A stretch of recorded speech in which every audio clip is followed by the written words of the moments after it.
Click on the Billings option at the left side of the screen. Choose the Invoices option to open your invoice list.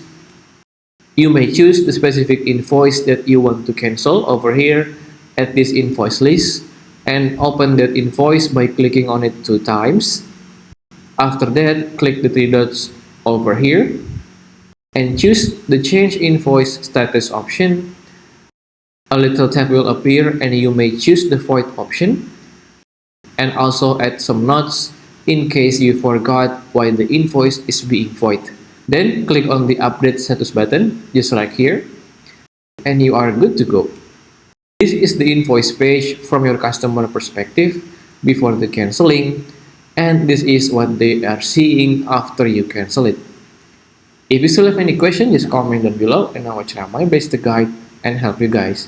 If you find this video useful, please consider like and subscribe.